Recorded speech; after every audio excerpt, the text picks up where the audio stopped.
পীরজাদা আব্বাস সিদ্দিকী সাহেব। তার আগেই যে মানুষের ছয়লাভ একেবারে দেখতে পাচ্ছেন, এই ঠান্ডার রাতে একেবারে যে এত রাতে মানুষের যে ভিড়, যে প্যান্ডেলের কাজ চলছে একেবারে রাতারাতি, এমনটাই জানা গেছে সে ভাঙড় বিধানসভাতে।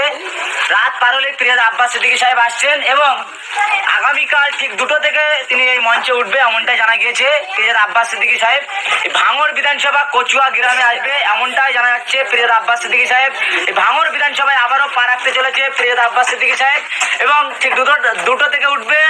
আগামীকাল রবিবার 1 তারিখ সেই ভাঙড় বিধানসভাতে আসছেন এবং এই সংগঠনের কর্মীরা তারা কি জানাচ্ছেন এবং আসতে গিয়ে কোনো কি বাধার সম্মুখীন হয়েছে সেই ভাঙড় বিধানসভাতে? কেন ভাঙড় মানে আতঙ্কের আরেক নাম সেই ভাঙড় বিধানসভা। সেই ভাঙড় বিধানসভাতে আসছেন লক্ষ লক্ষ যুবকের নয়নমারি বা মানুষের চোখ টান ধরা পীরজাদা আব্বাস সিদ্দিকী সাহেব। আর সেই আব্বাস সিদ্দিকী সাহেব আসতে গিয়ে ভাঙড়ে কি কোনো বাধার সৃষ্টি হয়েছে? কি বলছেন এই সংগঠনের কর্মীরা, আমরা কথা বলার চেষ্টা করব এবং কেমনভাবে জলসা একেবারে আয়োজন করে দেখানোর চেষ্টা করব।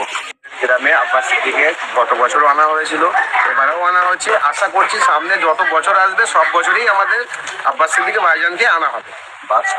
কি জানাবেন হঠাৎ করে আব্বাস সিদ্দিকী ভাইজান ভাঙড়ে আসছে এবং কি মানুষের ভিড়, কি বলবেন?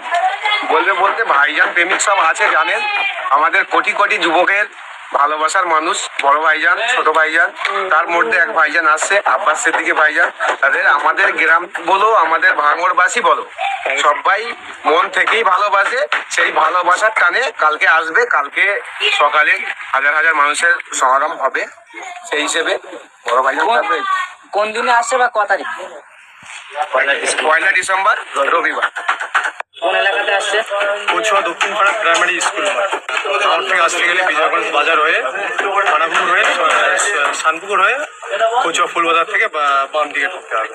হাতিশালার দিক থেকে আসতে গেলে? হাতিশালা দিকতে আসতে গেলে আবুদা রোড ধরে মানে সাতুলিয়া ব্রিজ, সাতুলিয়া মানসা নতুন দিয়ে বেদানা বাজার দিয়ে আমার ডান দিকে আসতে হবে ফুলবাজার কচুয়া। জি, আপনার নাম পরিচয়? আমার নাম আলমগীর মোল্লা।